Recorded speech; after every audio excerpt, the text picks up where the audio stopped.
Well, welcome to my shop. I'm Earl. This is a real small segment shop. By the time I got busy, made another video. I made a old-fashioned pepper mill for my daughter.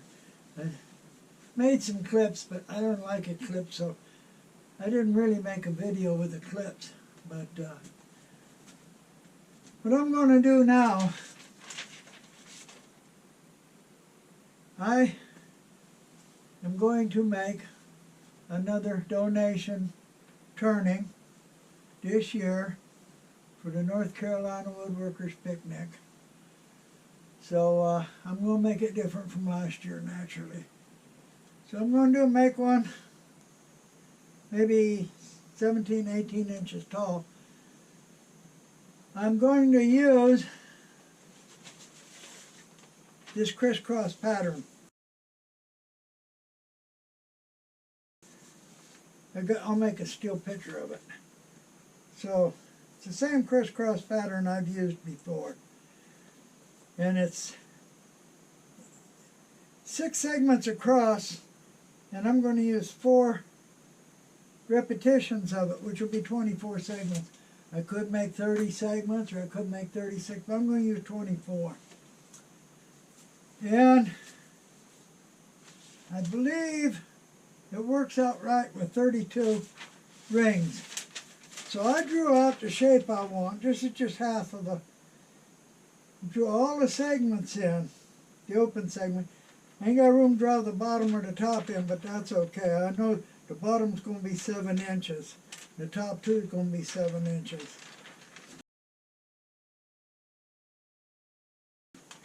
So I got these all drawn in, so I know how big to make them.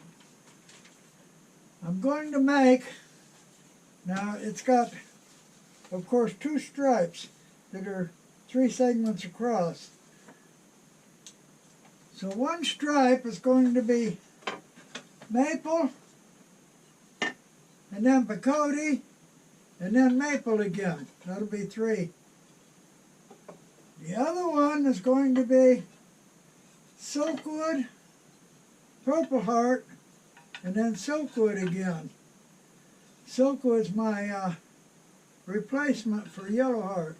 Can't get Yellow Heart no more, so I'm using Silkwood. And then the areas between the stripes are going to be Peruvian Walnut. So I got all the stock made for those.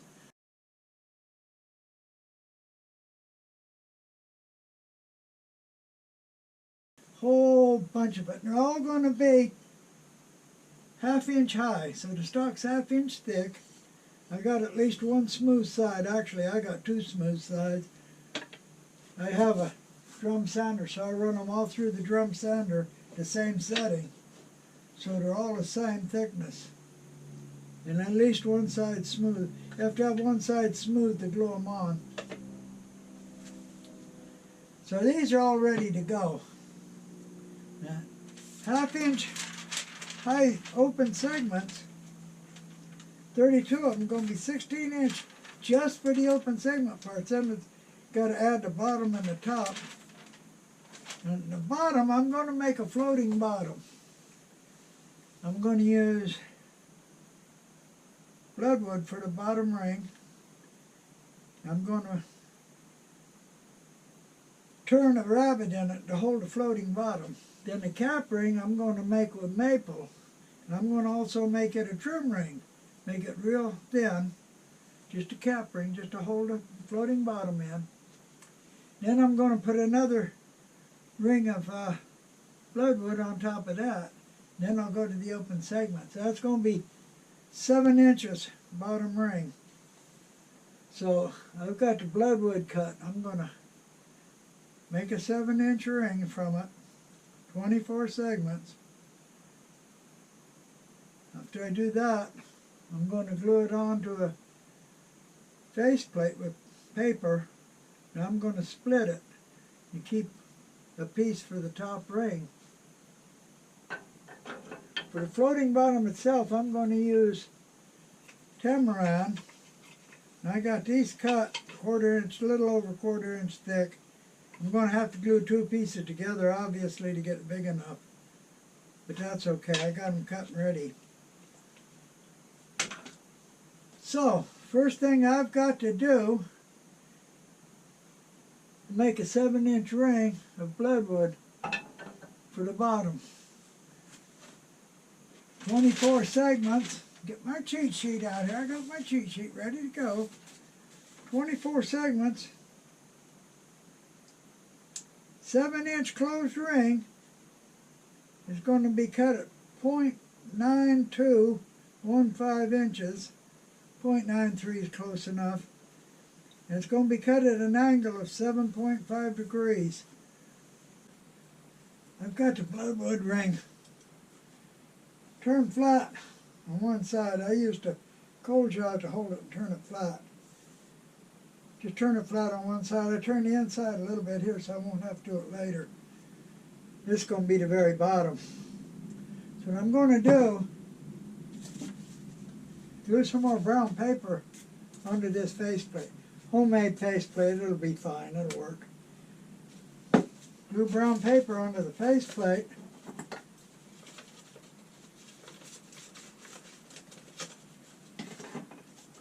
And then I'll glue the ring onto the brown paper. And I've got stuff to do in the house now.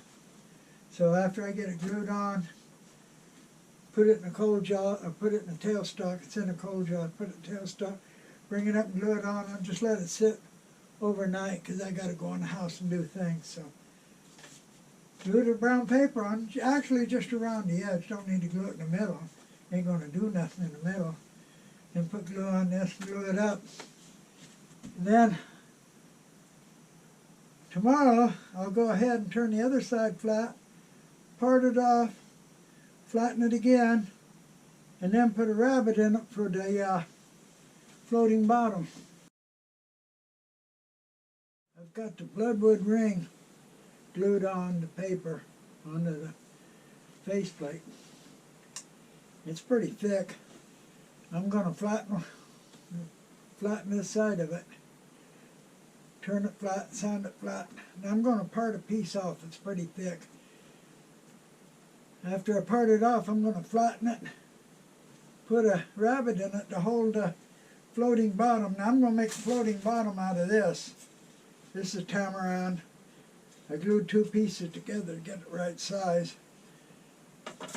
I got to sand it down on drum sander, get it right thickness, get it smooth all over. I'll put the floating bottom in. Then I'm going to take the maple ring, I made a maple ring, put over it, and then I'm going to cut it down thin as a cap ring. It also acts as a trim ring. Then the piece that I part off, I'm going to put over the maple for another. So it'll be bloodwood on the bottom, a thin maple, then a thin bloodwood, and then I can start putting on the open segments. So first thing I got to do is flatten it and part it off. I've got a piece parted off. I flattened one side before I did. That way it's ready to glue on. I'm going to glue this on over the maple that I'm using as a cap ring and a trim ring. So now I've got to flatten that piece and then put a rabbit on the inside. In the meantime, I flattened this, so all I got to do is cut out the right size circle. After I get the rabbit in, I'll know what size circle to cut out on it. So I'm going to go ahead now, flatten that piece, and then put a rabbit in it to hold the floating bottom. I got that piece flattened, got a rabbit cut in it.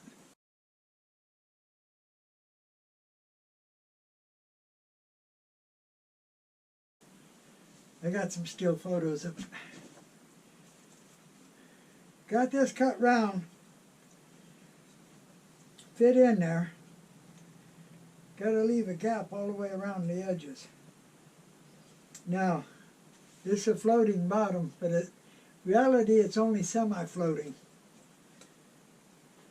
The wood moves in this direction, cross grain. This is the grain of the wood this way.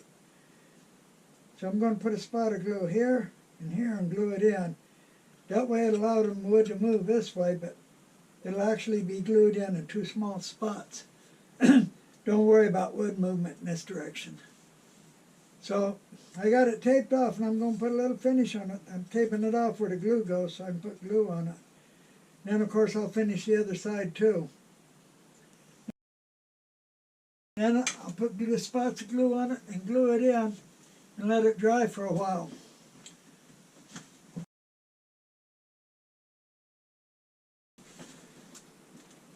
The floating bottom's in. I got about 1/8 of an inch gap all the way around it. It's more than what it needs to expand. But I got that much gap because when I glue the cap ring on, I'm going to put a very, very, very light layer of glue. I'm going to put a piece of sandpaper right around. I'm going to put around a fence to keep the glue off the floating bottom. I'm going to put a light layer on, but still I'm going to get a little squeeze out. And if I get squeeze out on a floating bottom, it's not a floating bottom anymore. Let's face it. So I got this gap here, and I put a light enough coat so there's going to be a little bit of squeeze out on the inside, but there's enough gap where it won't get to the floating bottom. I got the cap ring, which of course is going to be split down to 1/4 of an inch, but it's fat right now. Got it in the cold jaws, got it on the live center, put it in the tailstock and bring it up after I get glue on this. So all I have to do is put a light coat of glue on this. I've already dry fitted them, make sure they fit. I had one once that didn't fit. Boy, was that a bucket of worms. I mean to tell you. So I'm going to put this in the cold jaw. I'm going to put a piece around here to make a fence, and I'm going to put a very light layer of glue on here, especially light close to the center. It can be a little heavier towards the edge. I don't care if I get squeeze out on the edge, but in the center I don't want any squeeze out at all. Of course I'm going to get a little, so I'm going to go ahead and put glue on it, put this in the cold jar, get it ready, and I'm going to bring it up. After that I'm going to let it set a while, make sure it's on good.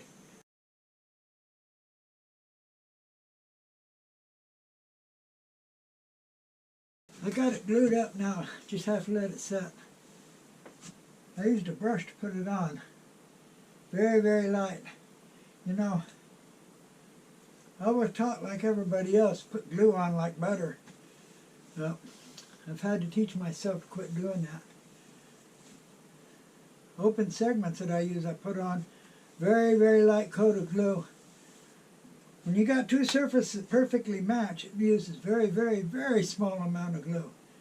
I always glue the segments on with a real light coat, and I've never ever had a glue failure. I've had segments break, but I've never had them break in the glue line. I had them break in the middle of the segment. Same thing with this. Put a very, very light coat on. Never had a problem with it coming loose, ever. So it don't take much glue when you get a perfectly fit joint. Don't take much at all.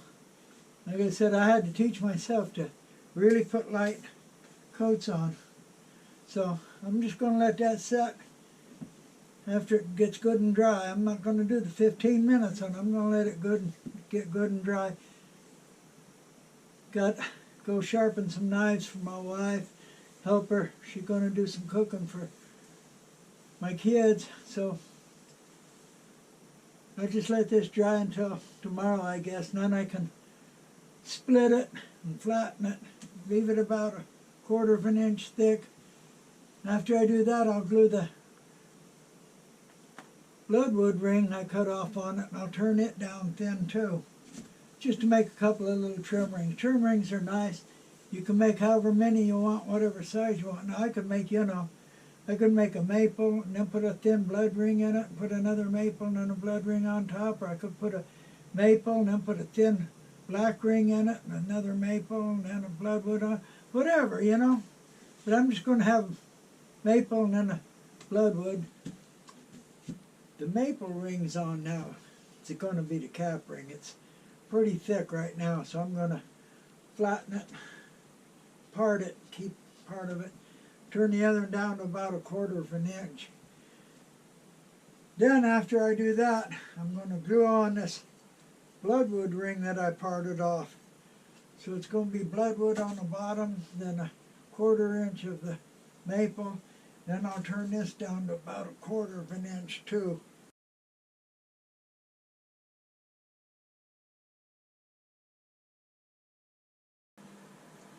Bloodwood on the bottom, capture trim ring, maple, then a small blood ring on top of that. So I'm ready to start putting on open segments. Now I turned the outside down just a little bit, so it's actually smaller than 7 inches. So I adjusted the drawing, and looking at the drawing, I'm going to put my first segment on. It's 7 inches diameter. I'm going to use the commercial index wheel. It's 24 segments per ring, so I got the 48 index wheel, half of them marked and half of them not marked. So I'm going to use the commercial gluing platform. I got it set, stop block set at 3.5 inches from center, which gives me a 7-inch diameter ring. And on the pattern, I'm not going to start right at the bottom here. I'm going to start up 1, 2, 3, 4th ring up. So the 4th ring up, well, I want to start right there. It's going to be the place where there's no peruvium on it. It's going to be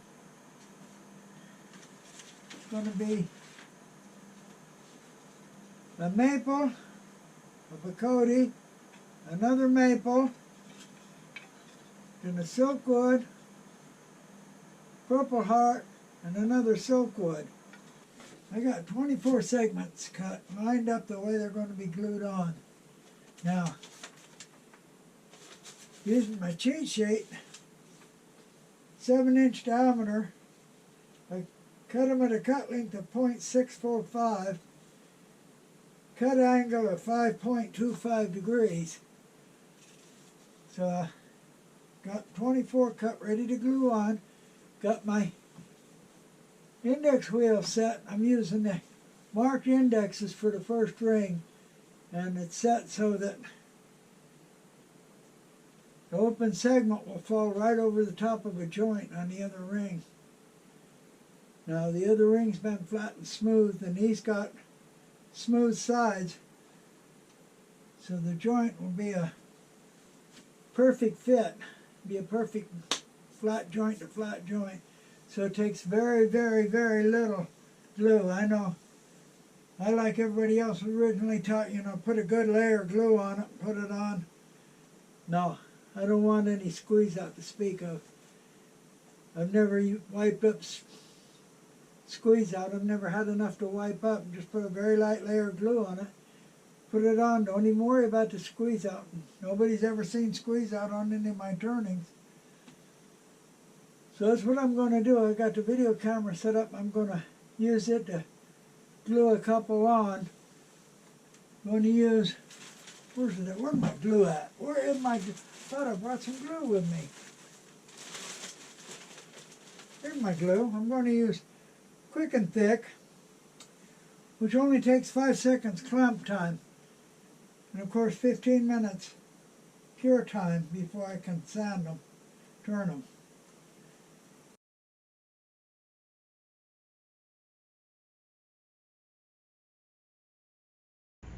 So I'm going to go ahead and glue one on. I don't know if the glue's down yet or not. Yeah, I can get a little glue. So So I need a very, very, very light layer of glue. Very light layer. Put it on for 5 seconds.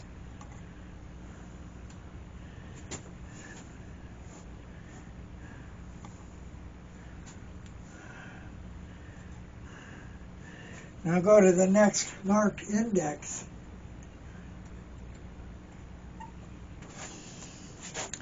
And glue on one more. I forgot my towel to wipe my finger with. We'll have to get it. First a maple, then Bacote. I'm going to have to wipe my finger. Doggone it.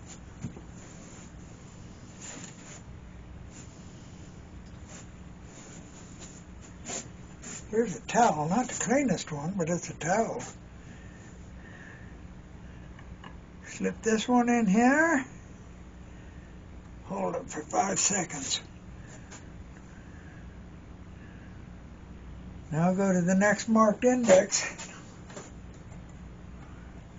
And I'll just keep on doing that till I get them all on. Put the first open segment ring on. I have to wait 15 minutes before I can sand it flat. After 15 minutes, I'll chalk it and sand it flat. Next ring it goes on, got to introduce the Peruvian walnut. So I'm going to drop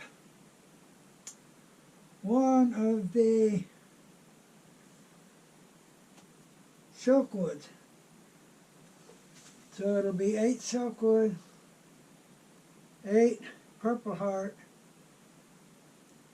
8 Bacote, 8 Peruvian walnut, no, 4 each of them, and 8 maple. Yeah, 4 silkwood, 4 Peruvian walnut, 4 Bacote, 4 Peruvian walnut, and 8 maple. Got to follow the pattern, got to keep it straight. So I'm going to make them 7.5 inch. Probably don't need to go that far, but I am. So that means I got to cut them to a cut length of 6.9. Set this up for 6.9, and we'll cut 24 segments.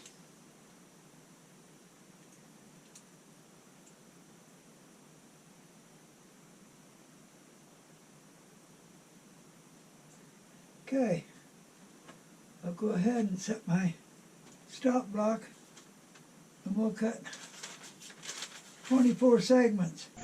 It's been 15 minutes, so now I can sand these flat. I got them all chalked. I'm going to use the sanding board and just sand them flat.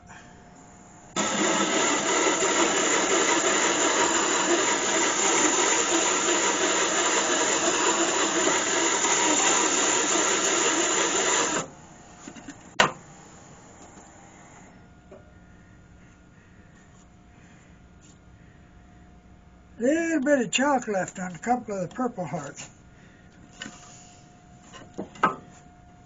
You know it would be purple heart.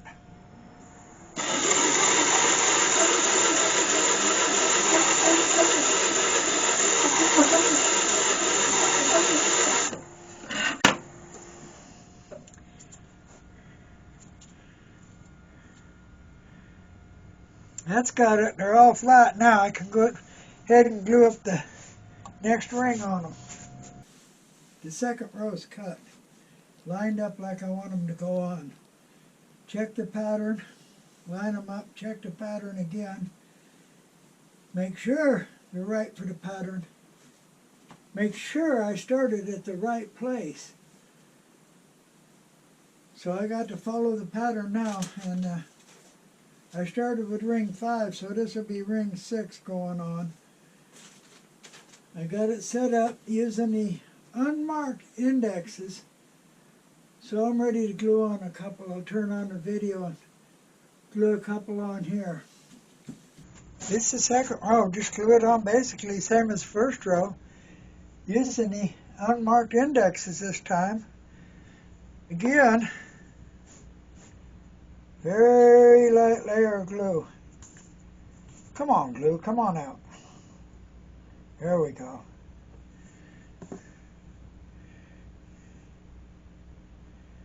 I got a lump in it. Got to get the lump out. Very light layer.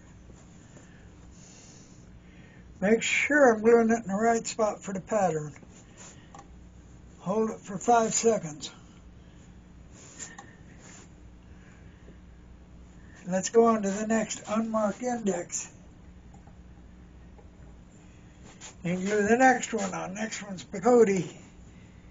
Same way.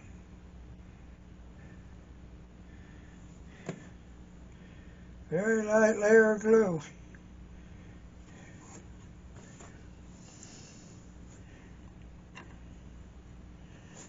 Five seconds.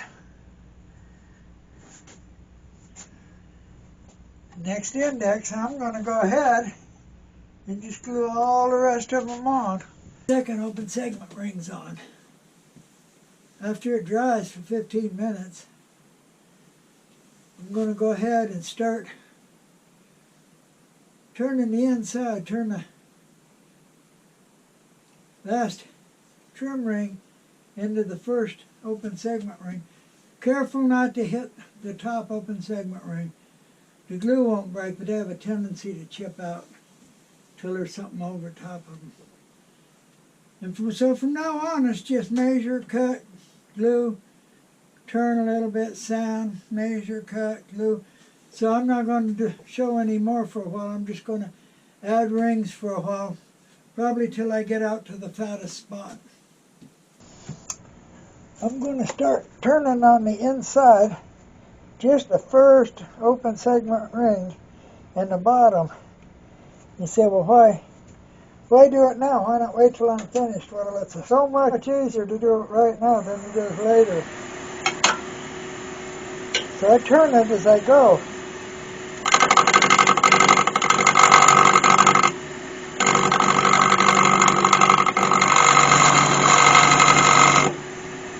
I'm not sharp enough.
That's enough right now. I'll go back and after I put a couple more rings on, I'll do some more.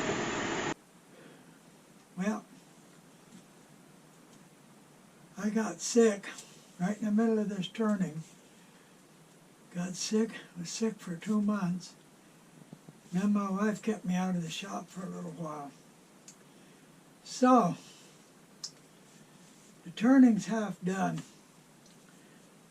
I got the steady rest on it right now. I'm going to have to figure out where I was and start back turning. And the turning was for the North Carolina Woodworkers Picnic Raffle. Well, the picnic had come and gone, so if I finish it, It might be for next year's picnic. I don't know. We'll see. So, like I said, I'm going to have to figure out where I'm at. And my wife's giving me limited time in the shop right now. So, I'll get back on it now.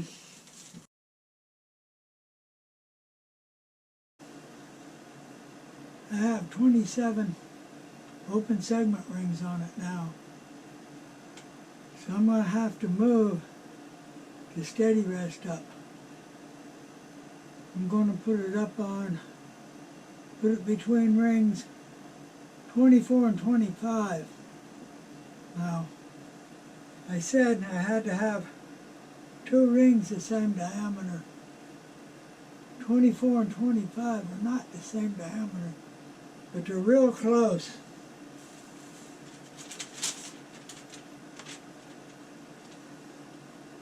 .5 and 8.6 is what I made those rings.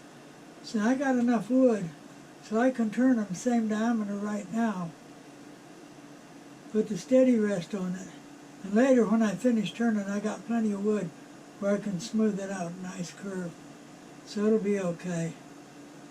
So that's what I'm going to do right now is turn those around, leave a little bit of a proud spot right where they join, and move the steady rest up.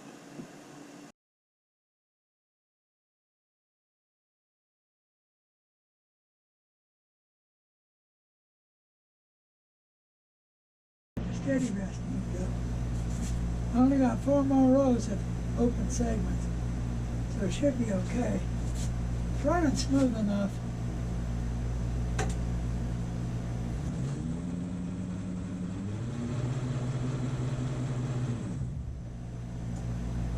So it should be okay. Take it all away now. Well, after being sick for 2 months, and my wife keeping me out of the shop for a while, still she's limiting my time in the shop. I finally got all the open segments on this thing. Now I got to put on 1/4 inch bloodwood, 1/4 inch maple, and then a thicker bloodwood for the top ring. 1/4 inch bloodwood's ready to go. Maple's almost ready to go. I got to sand it down some. So I'm going to put the bloodwood on, glue it on like I normally do using a cold jaws to hold it. Meantime, I'll sand down the maple ring. Then I'll make the last ring for the top. I haven't made it yet. So right now I'm going to glue this ring on.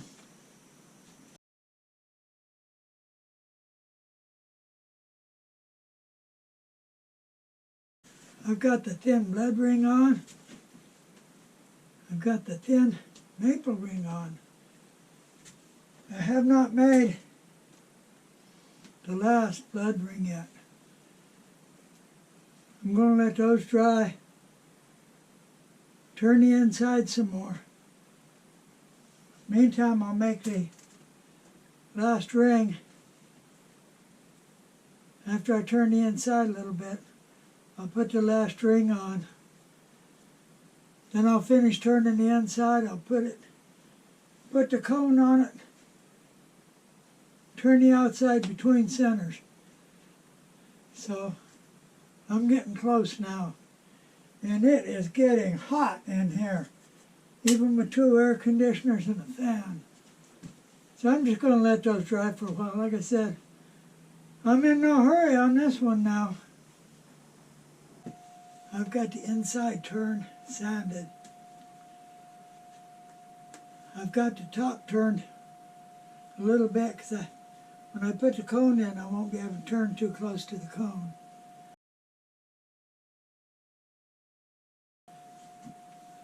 So what I'm going to do now, spray the inside, probably lacquer, it dries fast.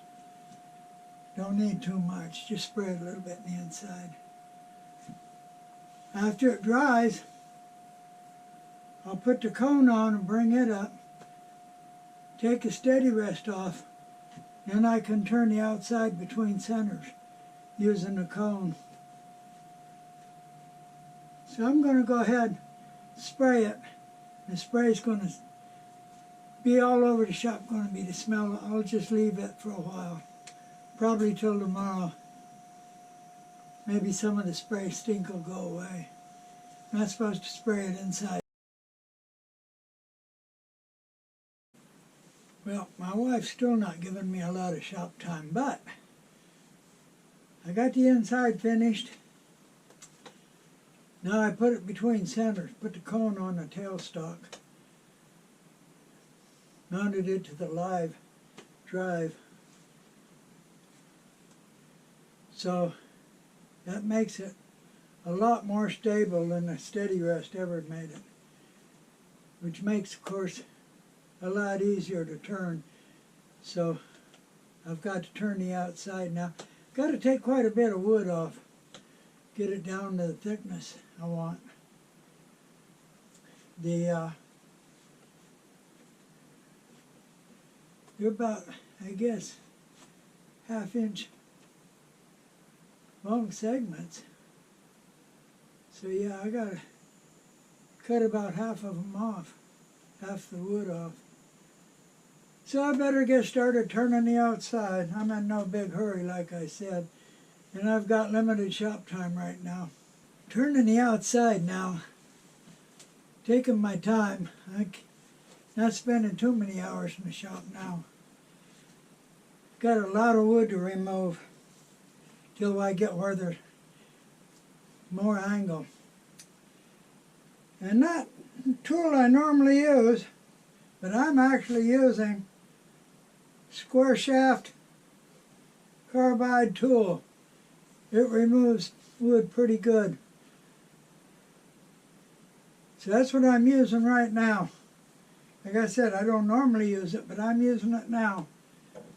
And it takes off a lot of wood. And right now, I think what I'm going to do right here is insert a picture of Michiko at the Woodworkers Picnic, just for fun. So I'm going to continue turning the outside. Got the outside turned, got it sanded. Have to be careful sanding them. The woods are different hardness. If you sand it too much, the softwoods will sand away and leave the hardwoods proud. But I got it sanded. I think I'm going to spray it. I got some lacquer. The reason I'm going to spray it, if you ain't careful, the bloodwood will run. I got bloodwood next to maple. I do not want it to run onto the maple. So I'll spin it and spray it. And hopefully it won't run. I'll spray it, let it sit. I want to stay in the shop after I spray it. I'm not supposed to spray inside. So I'm going to turn off all the air conditioner and fan, spray it, and then run outside. Leave. It's got finish on it now. I have to take it off the faceplate. I put it on the faceplate with thick brown paper.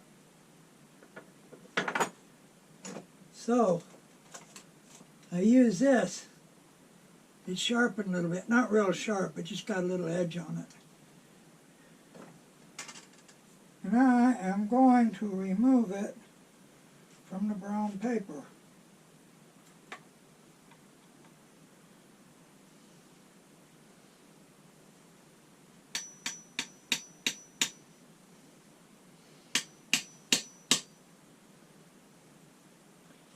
Yeah.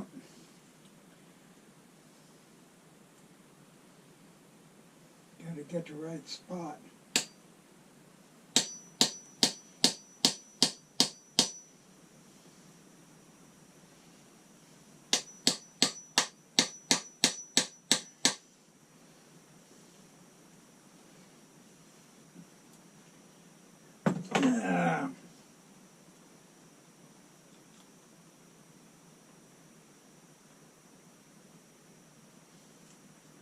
Move it a little bit.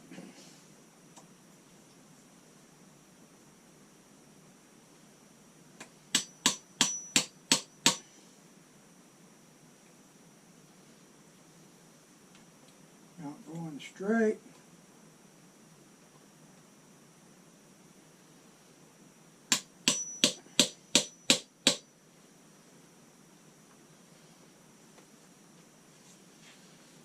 Still don't want to go straight. Once you get the brown paper to start tearing, it comes right off.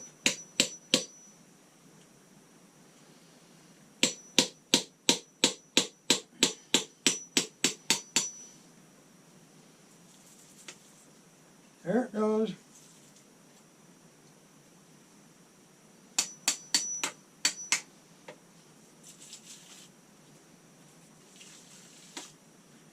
Tear the paper off.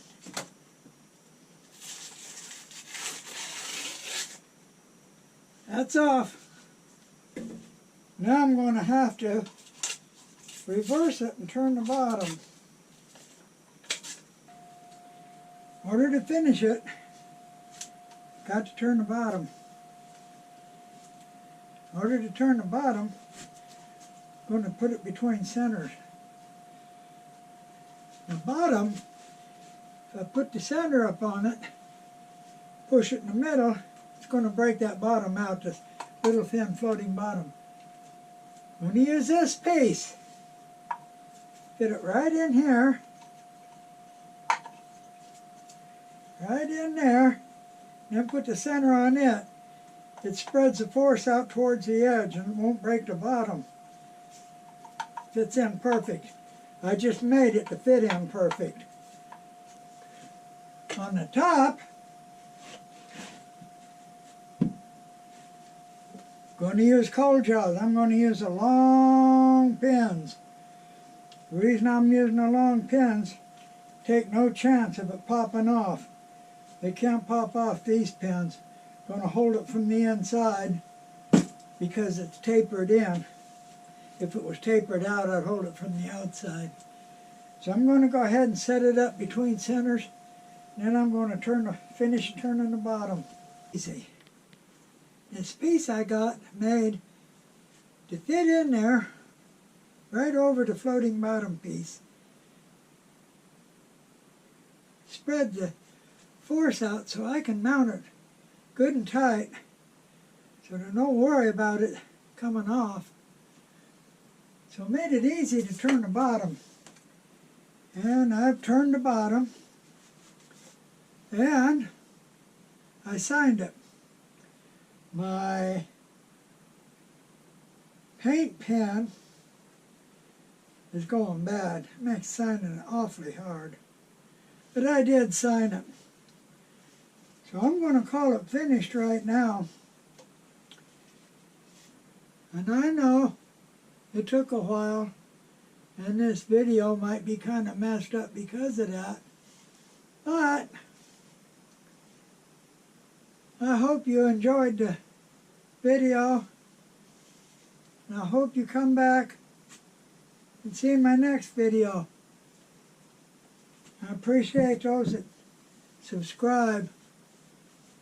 And I appreciate everybody that watches it. So I know I haven't made any videos for a while, but I'm getting back in the shop now. I think next, like I said, I'm going to make a big turning. I think about 9 inches on the bottom. I would make it 8 inches, but 8 inches is the exact size. It's too big for my small cold jaws and too small for my big cold jaws. So I'll make it 9 inches. Make it a little round and not too high. Either going to make it 24 segments per ring or 30. I ain't decided yet. And I'm going to put some good trim rings on it. The reason I'm going to make it. So like I said, I appreciate you watching. Come back and see my next video, and thank you.